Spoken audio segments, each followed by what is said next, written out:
Vamos en este segundo día, después de ayer contemplar, ¿no?, ese amor de Dios por cada uno de nosotros en la creación y cómo nosotros hemos de corresponder, ¿no?, según ese principio y fundamento que San Ignacio expresa en sus ejercicios, ¿no?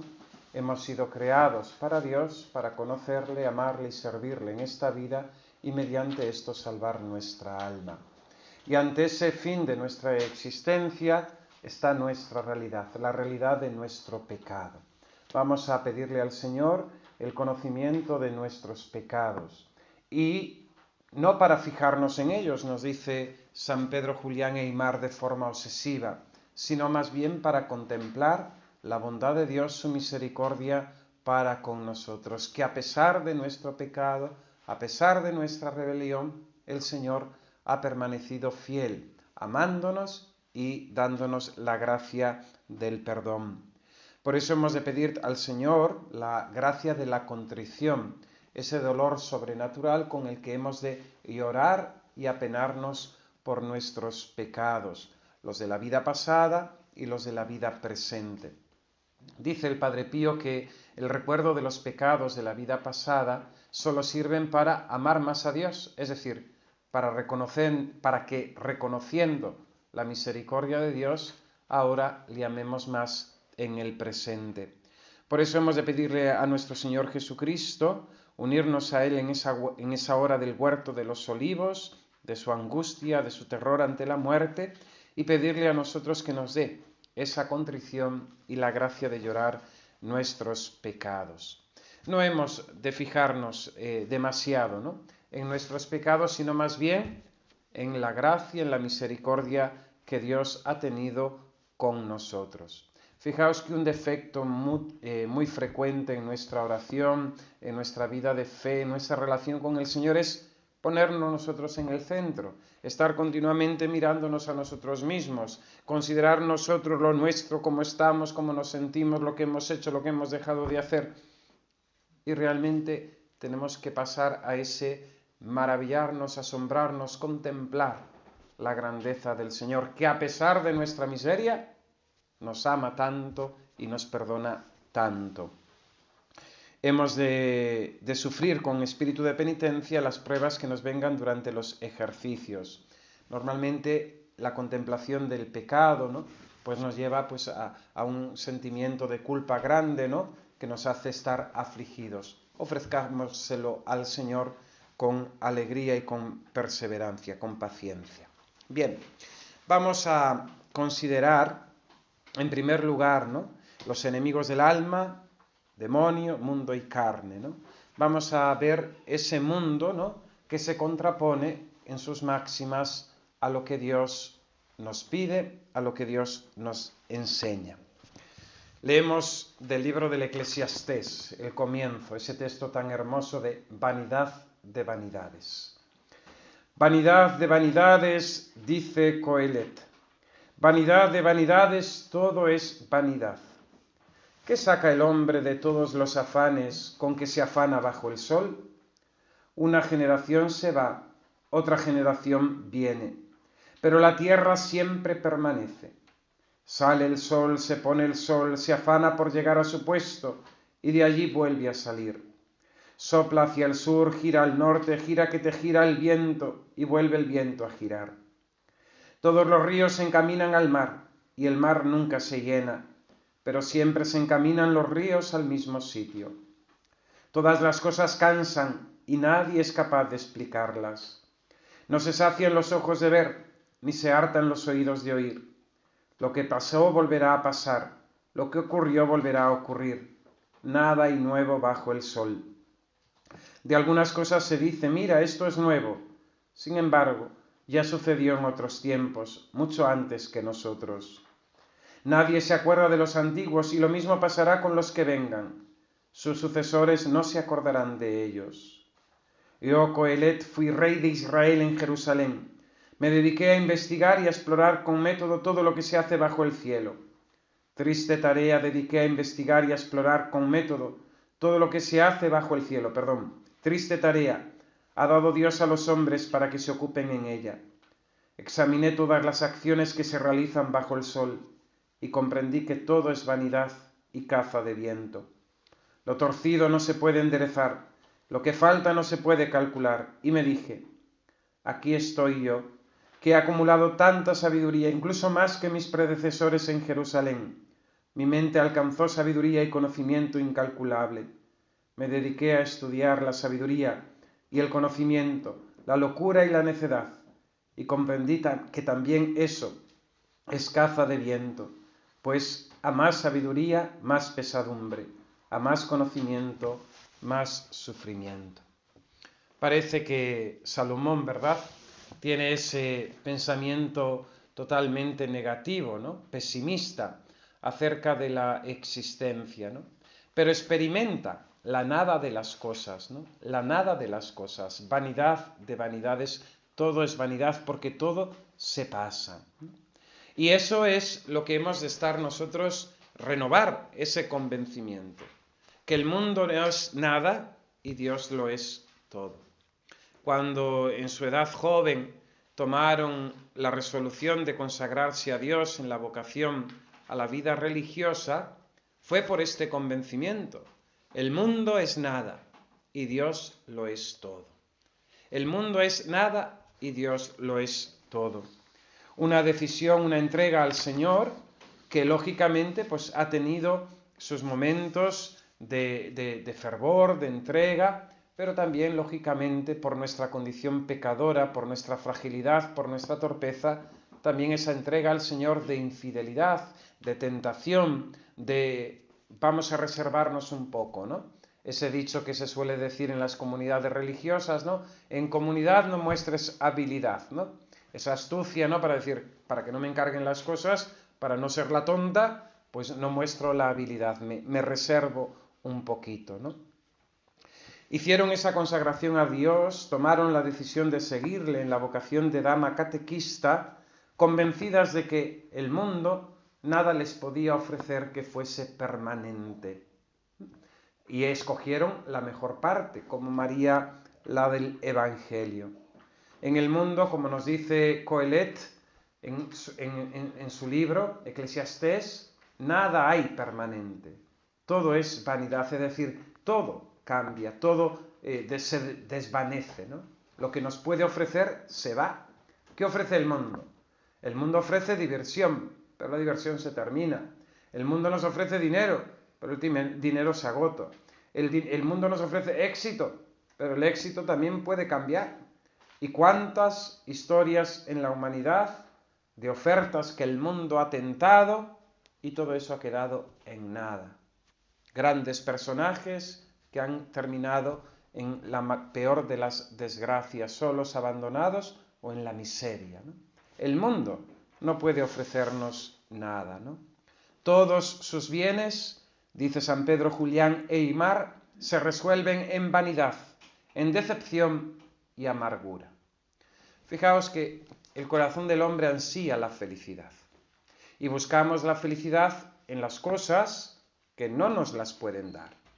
Hay gente que cifra su felicidad en el dinero, en la fama, en el placer, en el disfrutar, pero simplemente querer calmar ese ansia de felicidad que llevamos en nuestro interior, que Dios ha sembrado en nuestro corazón, con esas cosas de aquí abajo, todo eso lo único que crea es una ansiedad mayor, porque una vez que se ha conquistado, una vez que se ha tenido, quiere más, quiere más. Es la ambición, esa ambición del corazón humano que solamente puede satisfacer Dios nuestro Señor llenándolo de su gracia, llenándolo de su gracia. Nos hiciste, Señor, para ti, dice San Agustín, ¿verdad? Esa frase tan hermosa. Y nuestro corazón no descansará hasta que te encuentre. San Agustín experimentó esto que estamos diciendo. Él buscó la fama, buscó la felicidad, en la fama por su retórica, por el ejercicio, ¿no?, de su sabiduría. San Agustín buscó tristemente también esclavo de sus propias pasiones en la inmoralidad, pero se dio cuenta en el proceso que Dios permitió en su vida de que todo eso no le podía dar la felicidad. Él se da cuenta de que buscaba la felicidad, que buscaba a Dios, pero lo buscaba en las criaturas, ¿no? esa poesía tan hermosa de sus confesiones, ¿no? Poesía, ese texto, ¿no? Donde habla de tarde te amé, hermosura tan antigua, tarde te amé, belleza siempre nueva. Yo te buscaba fuera y tú estabas dentro, ¿no? Los bienes de este mundo lo único que nos pueden dar es vanidad, decepción y amargura. Todas sus promesas son estériles, mentirosas y pérfidas, ¿no? Y la vida te lo va enseñando. Y la vida te va enseñando. Mi padre nos solía decir, vosotros sabéis mucho de libros, pero yo sé de la vida. Ustedes aquí que están conmigo saben mucho de la vida, porque tienen muchos años. Y la vida es maestra, ya decían los antiguos, los clásicos, ¿no? La vida es maestra del hombre. Y la vida nos ha enseñado, ¿no?, que todo lo que el mundo le importa, nos presenta, ¿no?, como algo a alcanzar, es vanidad de vanidades, ¿no? Sus honras, sus placeres, su amistad engendran servidumbre, pecado, apostasía, ¿no? ¿Cuántos hombres, buscando esa felicidad, atendiendo a las ofertas del mundo, han dejado su fe? ¿Cuántos hombres, queriendo seguir esas máximas del mundo, queriendo alcanzar esas felicidades que el mundo ofrecía, acabaron ofendiendo a Dios? ¿Cuántos hombres, queriendo seguir esas máximas, no eran libres porque estaban condicionados siempre por la opinión de los demás, por el temor, ¿no?, de ser rechazado, etcétera, etcétera, ¿no? Pecado, servidumbre, apostasía, ¿no? Incluso algo tan hermoso como la amistad. Fijaos, cuando la amistad no es desde Dios, ¿cuántas veces hemos experimentado que esa persona que nos alegraba, que nos ayudaba, que nos entusiasmaba, con la que había esa, vamos a decir, esa química, ¿no?, de parecemos hermanos, ¿no? Y llega un momento y hay traición. Y llega un momento y eso se enfría. Y hay un momento y parece que no nos conocemos, ¿no? La decepción incluso en la misma amistad. Esto nos ha de hacer convencer nuevamente, como lo hizo el Señor cuando ustedes, dejando, rechazando, posponiendo su casa, su familia, sus proyectos, sus esperanzas, tomaron la decisión de seguir al Cordero Inmaculado por la senda de la obediencia, de la castidad y de la pobreza, ¿no? Aquella ilusión, aquel convencimiento, aquella certeza, cuando jovencitas le dijeron sí al Señor, repitieron como la Virgen Santísima, «Ecce ancilla Domini, fiat mihi secundum verbum tuum», he aquí la esclava del Señor, hágase en mí según tu palabra. Cuando repitieron aquellas palabras del Verbo al entrar en el mundo, ¿no?, según la carta a los Hebreos, «Aquí estoy, Señor, para hacer tu voluntad», fue porque estaban convencidas de que el mundo no las podía hacer felices, sino solamente Dios nuestro Señor. Solo Dios es bien, solo Dios posee todo bien. Divinas son sus promesas, por tanto, no fallan. Aquello del catecismo, ¿verdad? Dios ni se engaña ni puede engañarnos, con respecto a las verdades de la fe, pero también con respecto a sus promesas. Creemos que hay un cielo, creemos que el bien Dios lo recompensa en la vida eterna, creemos en esas verdades, porque es Dios y Dios no nos engaña. Tiene para nosotros una palabra de todo confiable. Piensen hoy, por ejemplo, ¿no?, los políticos en campaña, ¿no? Prometen. Falsedad, todo, nada. ¿Dónde quedan sus promesas? ¿Dónde queda vamos a decir, lo que venden, ¿no?, para que les voten? Esas palabras no son confiables. Son artistas en la mentira, ¿no? Artistas en la mentira. Dios no nos miente, Dios no nos engaña. Dios no nos engaña. Una anécdota de una monjita, entró mayor en una nueva fundación, ya estaba jubilada o casi jubilada, y decía al paso de los años, dice, el Señor me ha engañado. El Señor me ha engañado porque al principio todo eran mieles, todo era una boda de novios, toda unas... una luna de miel, ¿no? Todo era una luna de miel. Pero claro, ahora todos son cruces, todos son sufrimientos, todos son contradicciones, no entiendo nada, ¿no? No entiendo nada, ¿no? Dice, bueno, es que el Señor nos ofrece primero su amor, pero sabes bien que el Señor quiere llevarnos por el camino de la cruz para darnos la entrada en esas bodas eternas. Nos cautiva, nos embelesa, pero el Señor no nos miente, ¿no? El que quiera ser mi discípulo, nieguese a sí mismo, cargue con su cruz y me siga, ¿no? El Señor me ha engañado, ¿no? El Señor me ha mentido. No, el Señor no nos ha mentido, ¿no? Dios solo posee todo bien. Divinas son sus promesas. Por tanto, no hay verdadero honor, ni placer puro, ni perfecto fuera de su servicio, ¿no?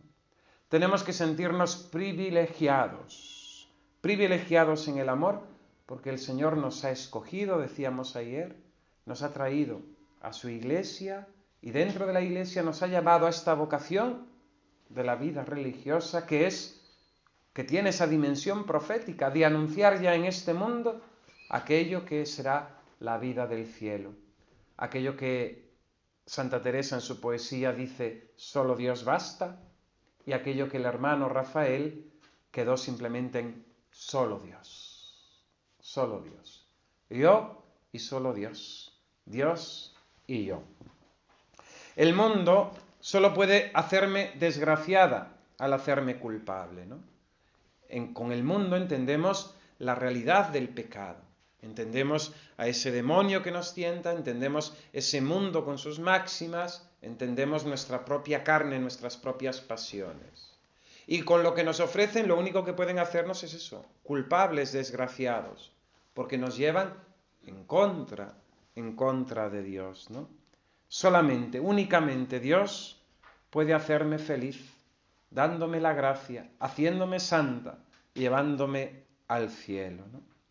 Por eso debo dejar el mundo para seguir a Dios. Debo dejar el mundo para seguir a Dios.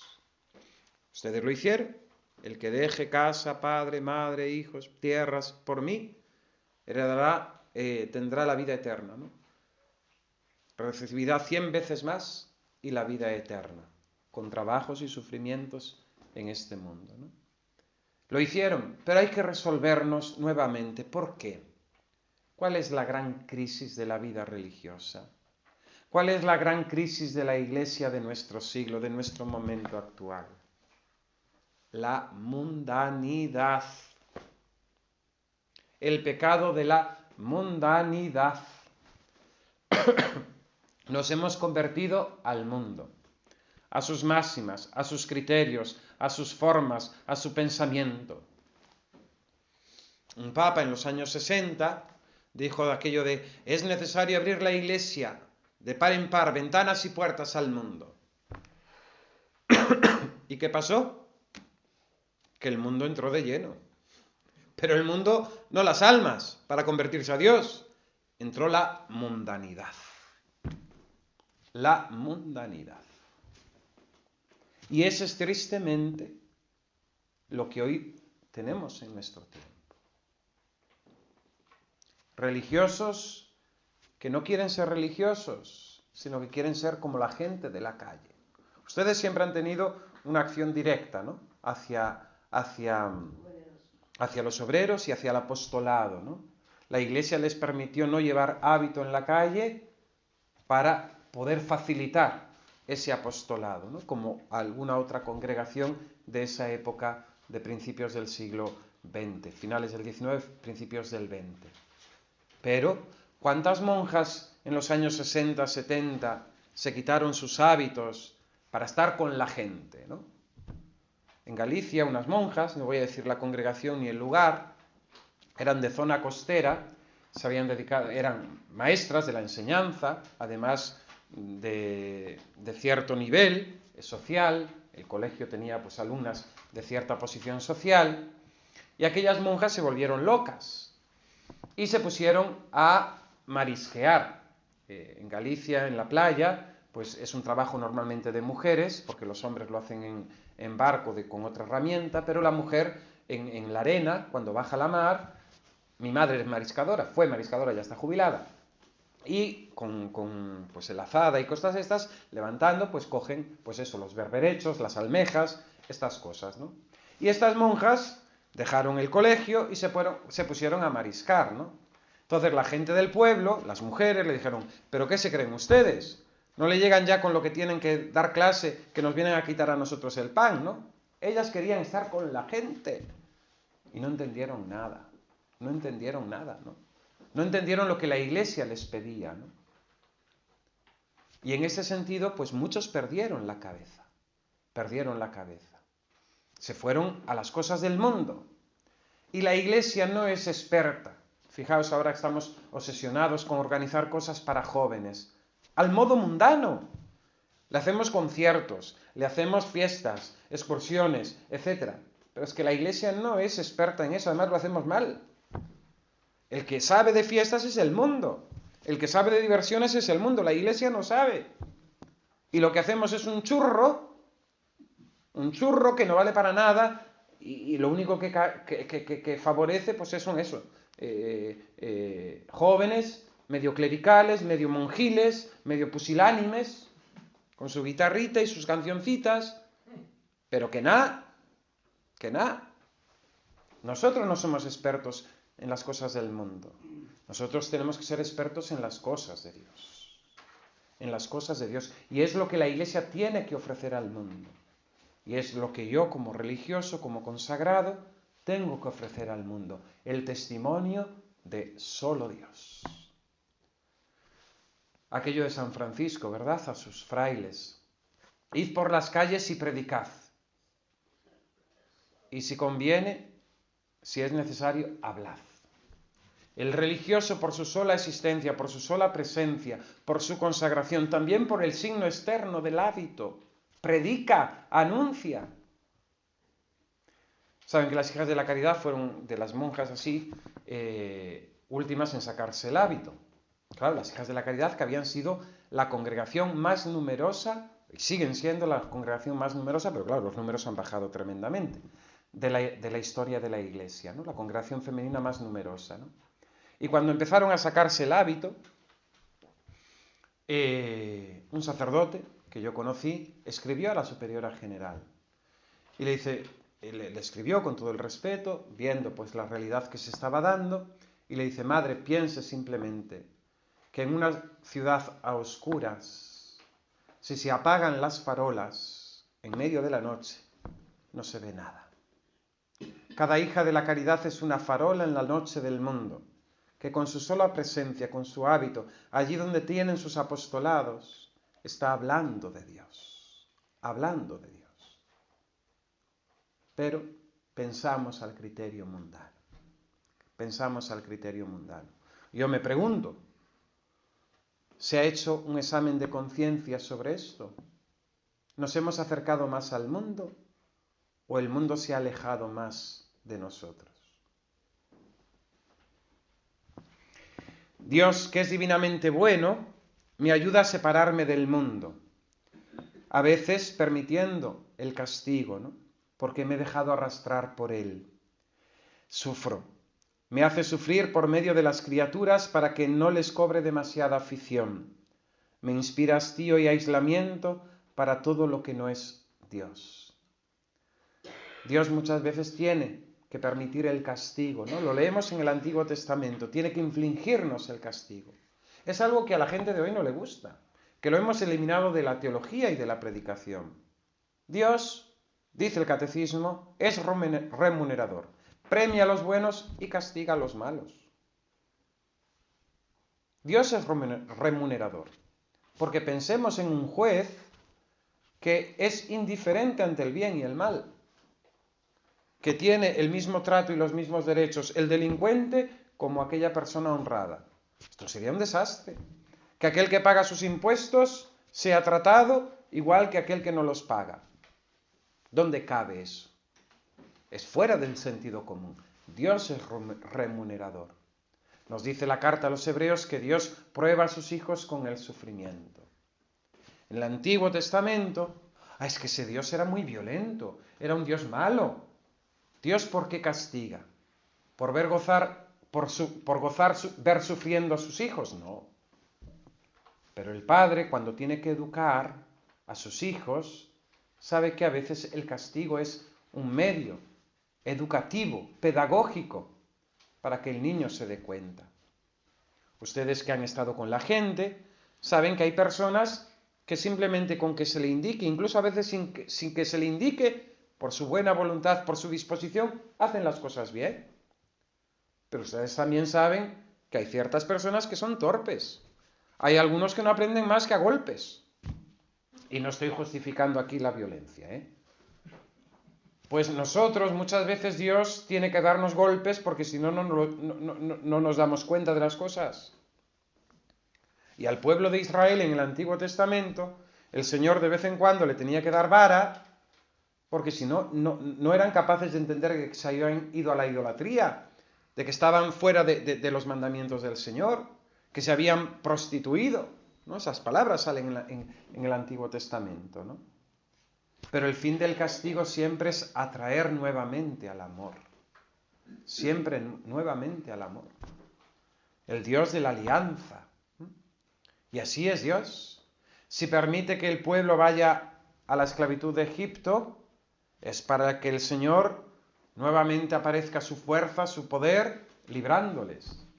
Si los manda al destierro a Babilonia y permite ese castigo, es para que el pueblo reconozca su pecado y vuelva al amor primero. Si el Señor permite que unos y otros pueblos entren en guerra con Israel y esté continuamente asovallado por unos y por otros, es porque quiere atraerlos nuevamente hacia Él. Nuevamente hacia Él. Si el Señor permite en nuestra vida, ha permitido ciertos golpes, ciertos sufrimientos, ciertas pruebas, no es porque no nos quiera, no es porque Dios goce viéndonos sufrir, sino porque quiere atraernos nuevamente hacia Él, hacia Él.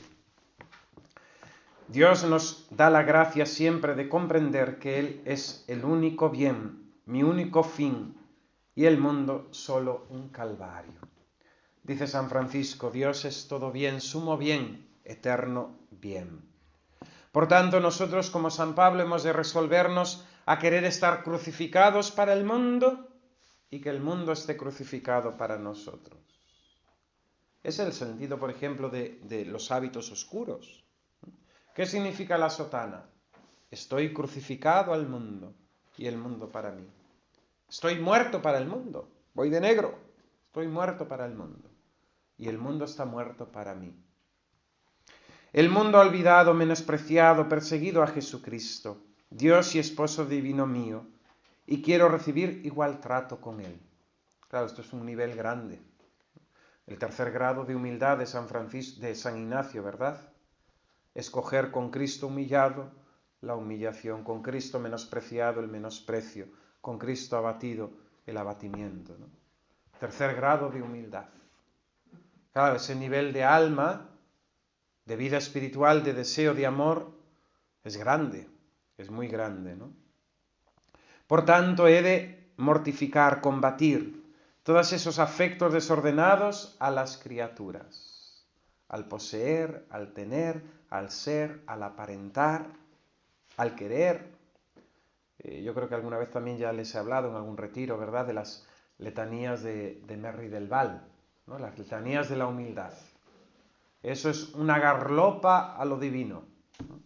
Leer esas letanías y pedírselo al Señor da miedo, da miedo.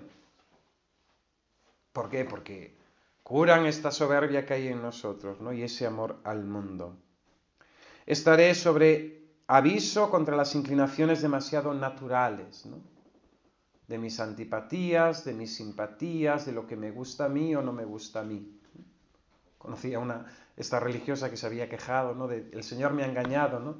La pobre tenía siempre estas dos frases: esto es lo que me gusta a mí y esto es lo que me pone mala. Esto me pone mala. Esto es lo que me gusta a mí. La llevaba de viaje y decía, esto es lo que me gusta a mí. Tenía que quedarse, esto me pone mala, ¿no? Y yo, y yo, como yo. Ocuparé mi corazón no en las criaturas, sino solo en Dios, y en el prójimo, en Dios. Aquello de San Pablo, ¿no? Yo podría confiar en la carne, dice en la carta a los Filipenses, pero todo esto que para mí era ganancia, lo estimé pérdida. Lo consideré pérdida a causa de Jesucristo. Todo lo considero pérdida comparado con la excelencia del conocimiento de Cristo Jesús mi Señor. Por Él lo perdí todo, y todo lo considero basura con tal de ganar a Cristo, y ser hallado en Él, no con una justicia mía, la de la ley, sino con la que viene de la fe de Cristo, la justicia que viene de Dios y se apoya en Él. Fijaos en esa expresión tan fuerte, ¿no? Todo lo estimo basura. Vanidad de vanidades, todo es vanidad. Los peligros que encontramos en el mundo, sus máximas, ¿no? Esas máximas que van en contra de las máximas del Evangelio, ¿no? Por tanto, vemos quién tiene razón y a quién tenemos que seguir, a Jesucristo y a su Evangelio, ¿no? Máximas que a veces se esconden con cierta bondad, pero hemos de verlas desde la fe y descubrirlas para no engañarnos. Máximas que a veces tan descaradamente van en contra de Dios, son peligrosas y nos llevan por el camino del pecado y hemos de rechazarlas. El mundo no obedece ni a la razón ni al Evangelio, sino que normalmente sigue dominado por las modas, las ideologías y las propias pasiones del corazón del hombre, ¿no? San Pablo en la carta a los Romanos, cuando habla en el capítulo 1, ¿no?, acerca de cómo los antiguos, conociendo a Dios, rechazaron, no quisieron escuchar su voz, Dios los entregó a sus propias pasiones, ¿no? Y ahí enumera, ¿no?, el apóstol, ¿no?, toda clase de pecados, ¿no?, a los que Dios entregó al hombre que rechazó ese conocimiento de Dios. San Bruno, como saben ustedes, se fue al desierto. Y de los textos que se conservan de él es esa carta, ¿no?, que escribió a uno de sus amigos que había prometido irse con él al desierto, ¿no? Y habla de ese desierto que para nosotros representa pues la vida consagrada, la vida de entrega a Dios, la vida del convento, ¿no?, la vida ahora mismo para ustedes, ¿no?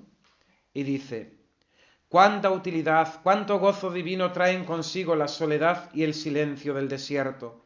A quien los ame, solo lo conocen quienes lo han experimentado.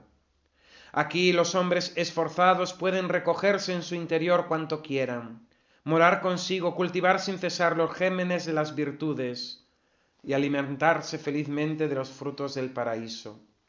Aquí se adquiere aquel ojo limpio cuya serena mirada hiere de amores al esposo y cuya limpieza y puridad permite ver a Dios. Aquí se vive un ocio activo, se reposa en una sosegada actividad. Aquí concede Dios a sus atletas por el esfuerzo del combate la ansiada recompensa, la paz que el mundo ignora y el gozo del Espíritu Santo. La tentación en la vocación de haber dejado el mundo, ¿no? El demonio, que es muy astuto, nuestra propia debilidad a veces psicológica, nos hace en los momentos de prueba, de dificultad, pensar: ¿y si yo me hubiese casado, hubiese tenido mi familia, hubiese hecho estos estudios, hubiese trabajado? Esa tentación es la tentación de mirar atrás. Y dice el Señor que el que echa la mano al arado y mira para atrás no es digno de mí. Recordad ese episodio de la mujer de Lot, ¿no?, saliendo de Sodoma, ¿no? Miró para atrás, se convirtió en estatua de sal, ¿no?, símbolo de la muerte, ¿no?, de la muerte. Hemos de rechazar cualquier tentación, ¿no?, que nos venga de mundanidad. Hay un episodio muy bonito que cuenta Santa Teresita del Niño Jesús, Santa Teresita de Lisieux, en su librito Historia de un alma, ¿no? Y era que en un momento en que ella estaba ejerciendo de enfermera con una de las hermanas, vino a ella por la ventana el sonido de una música, de un instrumento, ¿no? Y le pareció, en un momento, ¿no?, le vino a la imaginación, pues eso, en esa ternura, ¿no?, y esa esa inocencia que tenía Santa Teresita, ¿no? Verse, ¿no? En medio de un salón, ¿no? De baile, ¿no? Con música, con buenos vestidos, con fiesta, con alegría, ¿no? Pero como el Señor la iluminó rápidamente, dice ella, ¿no? Sabiendo que lo que estaba haciendo era mucho mejor, ¿no? Al cuidar a aquella enferma, ¿no? Leo. Entonces me imaginé un salón muy iluminado, todo resplandeciente de ricos dorados. Unas jóvenes elegantemente vestidas se hacían unas a otras toda suerte de cumplidos y de cortesías mundanas. Luego mi mirada se posó sobre la pobre enferma a la que estaba sosteniendo, y en vez de una melodía, escuchaba de tanto en tanto sus gemidos lastimeros. En vez de ricos dorados, veía los ladrillos de nuestro austero claustro, apenas alumbrado por una lucecita. No puedo expresar lo que pasó en mi alma. Lo que sí sé es que el Señor la iluminó con los rayos de la verdad, que encendían de tal forma el brillo tenebroso de las fiestas de la tierra, que no podía creer en mi felicidad. No cambiaría los 10 minutos que me llevó realizar mi humilde servicio de caridad hacia esta hermana enferma por gozar 1000 años de fiestas mundanas. No cambiaría. No cambiaría. No cambiemos nuestra elección. La segunda parte de esta meditación es considerar esta misericordia del Señor.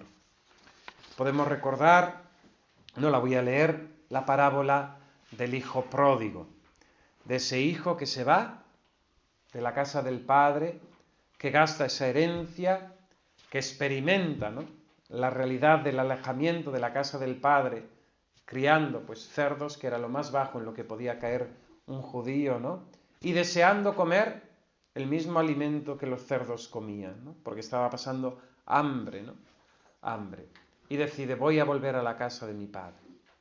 Y ese encuentro nuevamente con el Padre, que si veis bien no reprocha nada, sino que se alegra, sale corriendo a ese hijo, lo abraza, le devuelve la dignidad con su vestido, le pone el anillo, lo calza y mata el ternero, ¿no?, para hacer una fiesta en su honor. Dios, su bondad para conmigo, esperando, teniendo paciencia, dándome tiempo para que yo me convirtiese, ¿no?, para que yo pidiese perdón. Fijaos que por un único pecado mortal estaríamos condenados al infierno. Por eso San Pedro dice, ¿no?, la paciencia de Dios es nuestra salvación. Es nuestra salvación. Por un pecado mortal, los ángeles del cielo, criaturas creadas por Dios con esa naturaleza angélica superior a la nuestra, por ese non serviam de Satanás, han caído en la desgracia eterna de la condenación del infierno. Nuestros padres, Adán y Eva, por haber comido de aquel fruto prohibido, perdieron el paraíso, y con él todos los dones que el Señor les había dado. Fueron expulsados del paraíso creado. Por el pecado Dios podía hacernos desaparecer del mundo. Y en cambio, su bondad para con nosotros es el tiempo de esta vida. ¿Por qué Dios me da tiempo? Porque espera mi conversión, porque espera mi respuesta a su misericordia. Tiempo que estaría en el infierno si la misericordia de Dios no me hubiera como ocultado a los ojos de la divina justicia, tantas veces ofendida. Bondad de Dios, esa bondad de Dios en el tiempo, esa bondad de Dios también con todas las gracias de retorno que nos ha dado, ¿no? Gracias exteriores, por medio de buenos consejos, de predicaciones, de buenos ejemplos, de enérgicas y útiles lecciones, ¿no? Dios se sirve, ¿no?, de tantas cosas a nuestro alrededor para atraernos, para convertirnos, para llamarnos así. Por eso la Iglesia tiene que llamar a la conversión. Llamar a la conversión. Bondad de Dios en esas gracias interiores, ¿no?, en esas luces, en esas gracias, en esas mociones, en esas santas inspiraciones. ¿Cuántas veces el Señor se ha servido también de nuestro sentimiento de culpa, de nuestras propias peso de conciencia, para traernos nuevamente hacia Él? Dios se ha servido también de esa tristeza a veces que ha inundado nuestro corazón para traernos nuevamente hacia Él. Son gritos del Espíritu Santo, ¿no? Gritos de lamento del Espíritu Santo que volvía a llamarme con amor. Eran gemidos del corazón de Jesús a causa de mis infidelidades. Era Dios lleno de bondad para conmigo, que bajo las apariencias de severidad quería reducirme a sus pies como el hijo pródigo, perdonarme y apretarme contra su paternal corazón. Las amenazas del infierno no eran otra cosa que la desolación de la misericordia, el trueno de la gracia que me hizo despertar y obligó a correr a echarme en brazos de mi Padre Celestial. Seguramente han experimentado en el sacramento de la penitencia esa alegría, ¿no? Y esa paz que da Dios y que el mundo no puede dar. Esa alegría y esa paz que solamente Dios puede dar, con su perdón y con su amor. Por eso hemos de agradecer a Dios su bondad paternal para con nosotros, de habernos esperado tanto tiempo y con preferencia sobre otros. Hemos de movernos al desagravio, es decir, a hacer penitencia por nuestros pecados, reparación, por no haber correspondido a sus gracias, por haberle ofendido. Ha de haber en nosotros un nuevo acto, ¿no?, de entrega, ¿no?, a renovar aquel sí que dijimos hace tantos años y que hemos de renovar también cada día y hoy especialmente en estos ejercicios. ¿Cómo define el Catecismo la penitencia? La define como ese movimiento del corazón contrito, movido por la gracia divina, a responder al amor misericordioso de Dios. Movimiento del corazón contrito, movido por la gracia, a corresponder al amor de Dios. Fijaos, los judíos practicaban la penitencia, pero hacían el hincapié en la obra que ellos realizaban, ¿no? Por aquella obra que ellos realizaban, consideraban que Dios tenía la obligación para con ellos de concederle lo que le pedían o las gracias, etc., de ser favorable. Para nosotros la penitencia ha cambiado de perspectiva. Es el movimiento del corazón contrito, movido por la gracia, de corresponder a ese amor misericordioso de Dios nuestro Señor. El padre Mendizábal habla de 3 tipos de reparación. La reparación negativa, que es evitar el pecado, lógicamente, evitar el pecado. La reparación afectiva, que consiste en consolar a Dios con nuestro amor, ¿no? Ese Dios que quiere que le consolemos, ese Dios que se hace mendigo de nuestro amor. Es lo que el Sagrado Corazón vino a pedir a Santa Margarita. Es lo que Nuestra Señora de Fátima recordó a aquellos niños, ¿no? El ángel primero, ¿no? Consolad a vuestro Dios. Dios que se hace mendigo de nuestro amor. Dios que viene a pedir la limosna de nuestro amor y de nuestro consuelo, de nuestra reparación. Esa canción tan bonita, ¿verdad?, de niños. Vamos niños al sagrario que Jesús llorando está. Y se me va soy de memoria. Pero viendo tantos niños, muy contento se pondrá. No llores, Jesús, no llores, que nos vas a hacer llorar, que los niños de Toledo, de cualquier pueblo, te queremos consolar, ¿no?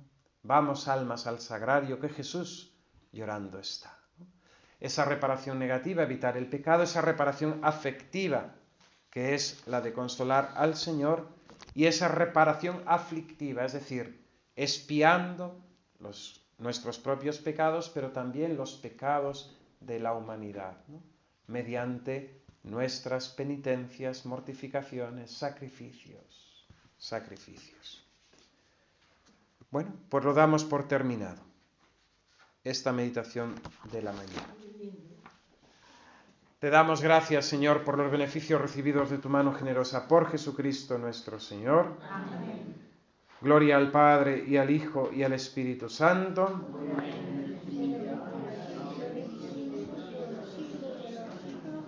Sagrado Corazón de Jesús, Inmaculado Corazón de María, glorioso Patriarca San José, San Miguel, santos ángeles custodios, Beata María Dolores Opeña, Ave María Purísima.